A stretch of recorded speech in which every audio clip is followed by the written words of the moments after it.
Semoga masih selalu semangat dan selalu bahagia.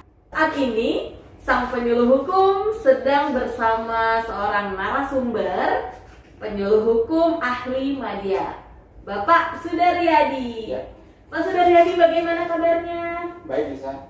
Hari ini kita mau ngobrol-ngobrol nih tentang mudik. Karena banyak banget coffee people yang penasaran dengan surat edaran yang baru aja terbit. Surat edaran tentang larangan mudik. Itulah kenapa sang penyuluh hukum pada siang ini mengundang Bapak Sudaryadi untuk menjelaskan kepada kita semua tentang surat edaran tersebut. Pak Yadi, kita mau tanya nih, sebenarnya apa sih definisi mudik di dalam surat edaran di larangan mudik itu? Jadi pengertian mudik di dalam essay ini adalah perjalanan pulang ke kampung halaman selama di bulan Ramadan dan Hari Raya Idul Fitri 1442 Hijriah. Memang pengertian ini lebih spesifik untuk perjalanan di bulan Ramadan dan di Hari Raya 1442 Hijriah ini, Risa. Oke, baik. Jadi larangan pulang kampung di hari raya gitu ya? Iya. Oke. Dan Ramadan. Dan Ramadan, baik. Nah itu larangannya itu untuk siapa ya? Untuk semua masyarakat, pihak-pihak tertentu aja atau gimana Pak? Ya, ini sebenarnya sih peniadaan mudik ini larangan untuk sementara selama Ramadan dan Hari Raya Idul Fitri itu untuk moda kendaraan darat, misalnya kayak mobil, motor itu kan termasuk kendaraan darat ya. Terus kemudian moda angkutan laut, udara itu juga yang melintas kota, kabupaten, provinsi dan negara. Yang tujuannya tentunya ini untuk mengurangi mobilitas orang selama di bulan Ramadan dan Hari Raya Idul Fitri 1442 Hijriah ini. Jadi untuk mengurangi mobilitas biar tidak terjadi penyebaran COVID-19 yang lebih luas lagi ya. Iya, betul. Ya. Tuh lovely people, berarti itu untuk kebaikan kita semua juga loh larangan mudiknya. Tapi kita juga mau tahu kali ya, mau tahu pasti tentang hal-hal lainnya selain yang tadi dijelaskan oleh Bapak Sudaryadi. Selain pihak-pihak tadi gitu kan, ada nggak sih pihak-pihak lain atau pihak-pihak tertentu yang dikecualikan? Ya, sebenarnya ada ya, betul. Jadi memang ada pengecualian diperbolehkannya suatu perjalanan gitu ya. Pertama adalah yang diperbolehkan itu untuk pengantar logistik gitu. Logistik itu diperbolehkan. Kemudian untuk hal-hal yang sangat penting juga gitu, misalnya perjalanan dinas gitu, perjalanan dinas itu diperbolehkan. Terus kemudian menjenguk orang sakit juga diperbolehkan. Kemudian ada duka gitu, ada duka saudaranya yang meninggal gitu, ada kabar duka juga diperbolehkan. Kemudian mengantar orang yang hamil yang akan melahirkan juga diperbolehkan, tapi hanya dibatasi satu orang yang boleh mendampingi seperti itu. Nah, kemudian kalau pas persalinan bisa maksimal 2 orang. Seperti itu. Itu pun harus dengan surat izin. Surat izin keterangan masuk. Ya. Jadi yang pengecualian tadi bisa dilakukan tapi dengan surat ya, nggak bisa begitu aja gitu ya. Ya, betul. Oke. Suratnya itu berlakunya untuk berapa lama Pak? Apakah memang surat itu bisa dituliskan untuk berlaku selama sebulan atau berlaku selama sekian hari atau bagaimana Pak?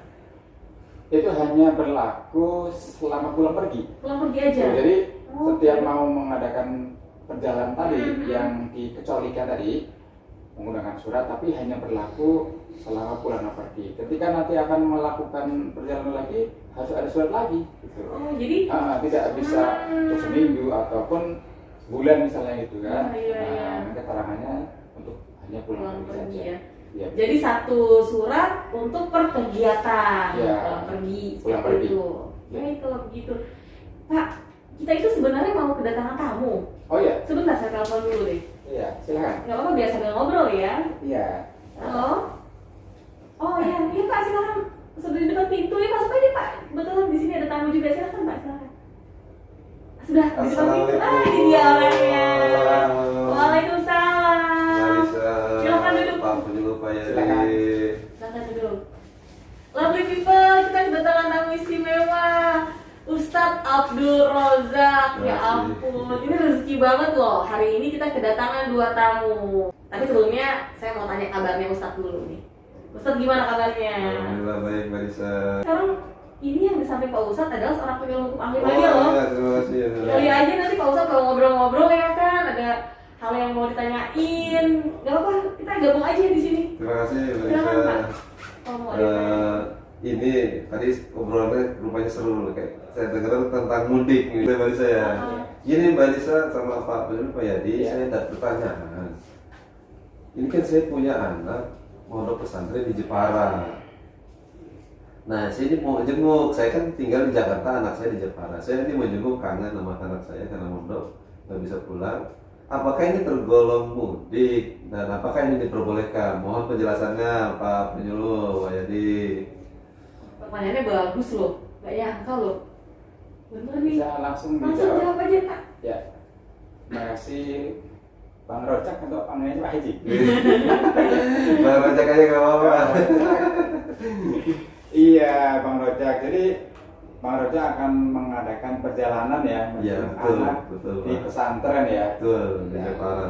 Tapi anak dalam kondisi sehat ya. Sehat Pak. Maksudnya tidak sakit ya. Tidak sakit. Oh ya, jadi memang Bang Rojak ini bukan mudik tapi akan melakukan perjalanan. Tetapi kalau melihat tadi pengertian yang pengecualian, rupanya Bang Rojak ini perjalanannya nggak masuk itu karena anaknya dalam kondisi sehat betul. dalam kondisi sehat. Kalau tidak masuk dalam pengecualian yang di dalam SE, artinya memang tidak diperbolehkan itu Bang Oh, Rojak. gitu, Pak, ya. Nah, kecuali memang anaknya sakit, Sakit, gitu ya. kan, itu bisa diperbolehkan itu dengan surat tentunya. Tapi kalau dalam kondisi sehat, maka perjalanan Bang Rojak tidak diizinkan oleh SE ini. Maka ya harus bersabar terlebih dahulu lah itu. Mudah-mudahan sih anaknya selalu baik-baik saja di Iya. sana. Alhamdulillah. Iya. Kemudian ini juga Pak Saudari Pak penyuluh. Ini kan ya namanya orang tua kan kangen nih Pak nih ya.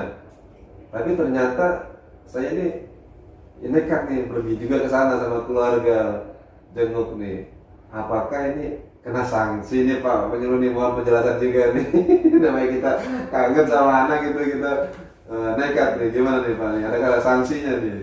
Iya. Sanksi tuh. Iya, jadi bagi pelanggar tentu ada sanksi. Hmm. Jadi bagi pelanggar SE ini tentu ada sanksinya. Bang Rojak bisa sanksi pidana, hukuman, sanksi sosial yang tentunya sudah diatur sesuai dengan peraturan perundang-undangan. Jadi ada sanksinya Bang Rojak. Oh gitu ya.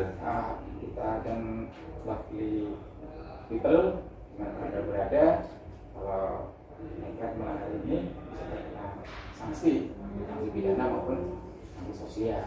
Itu bangsa. Begitu Pak itu. Terima kasih penjelasannya Pak Saudara. Ya, saya sebagai warga negara yang baik tentu akan mentaati apa semua peraturan pemerintah yang dilaksanakan. Terima kasih penjelasannya Pak Yadi ini, manfaat lagi buat saya nih. Jangan pulang dulu. Di sini dulu. Ngobrol-ngobrol kita ya nggak lo. Iya. Ternyata ada sanksinya loh, bahkan ada pidananya juga. Dan tadi Pak Rojak betul. Sebagai warga negara yang baik, kita patuhi aturan yang dikeluarkan oleh pemerintah. Semua demi kebaikan kita semua kok, ya kan? Satu lagi nih, Pak Sudaryadi. Iya. Kita tanyain lagi ya. Silakan. Nah, ini kan baru-baru ini setelah keluarnya SE, keluar lagi yang namanya adendum SE yang tadi ya.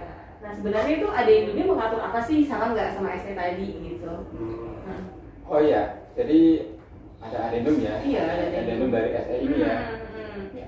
Jadi adendum SE tersebut menjelaskan mengenai pengetatan ya, mengenai peniadaan mudik ini, mudik ini ya. Yang sebelumnya SE yang sebelumnya dari tanggal 6 sampai tanggal 17 itu peniadaan mudik atau larangan mudik lebaran. Nah, adendum ini lebih panjang lagi. Jadi dari H-14 sebelum tanggal 6 mulai tanggal 22 April mulai tanggal April sampai tanggal 5, terus kemudian ditambah H+7 dari 18 sampai tanggal 24 Mei. Jadi lebih dari panjang itu peniadaan mudik ini Bang Rojan yang bagi saya. Ini udah mulai tanggal 22, ini udah berlaku nanti Pak itu ya? Iya betul. Jadi mulai tanggal 22 sudah tidak boleh mudik. Masyarakat penting banget nih Pak ya nih dengan adanya ini nih. Ya. Apalagi sih punya rencana mau keluar kota ya ampun, jadi gak jadi deh. Ya. Udah dulu ya rencananya ya. Mudah-mudahan masyarakat jadi tahu ya bahwa ada tambahan waktunya nih, bukan pengurangan gitu kan. Ini tanggal 22 sampai tanggal 24 24 Mei. Tanggal 22 April sampai 24 Wah, penting tuh masyarakat nih. Biar kita tahu semua ya. Untung aja kan Pak Sudaryadi menginformasikan kepada kita tentang adendum ini. Coba kalau enggak, Kita kena sanksi pidana. Iya, jangan kan langsung di bawah saya aja mau pergi gitu rencananya besok kan Sabtu besok. Gimana mau nengok istri kedua? Baru niat Pak Yadi. Yang penting adil ya Ustaz ya. Mau 1, 2, 3, 4 yang penting adil loh ya. Canda. Ya udah, terima kasih banyak loh obrolan kita saat ini. Jangan bohong dulu, abis ini kita mau masak untuk buka puasa. Iya, terima kasih. Iya, lovely people. Jadi tadi bincang-bincang kita dengan narasumber kita Bapak Sudaryadi, dan juga hari ini kita kedatangan tamu satu lagi Bapak Ustadz Abdul Rozak. Dan semoga bincang-bincang kita pada siang hari ini bermanfaat dan bisa memberikan sesuatu yang baik buat lovely people. Sadar hukum, budaya hukum. Sekian dari kami, Sang Penyuluh Hukum. Sehat selalu, bahagia selalu, dan sampai jumpa.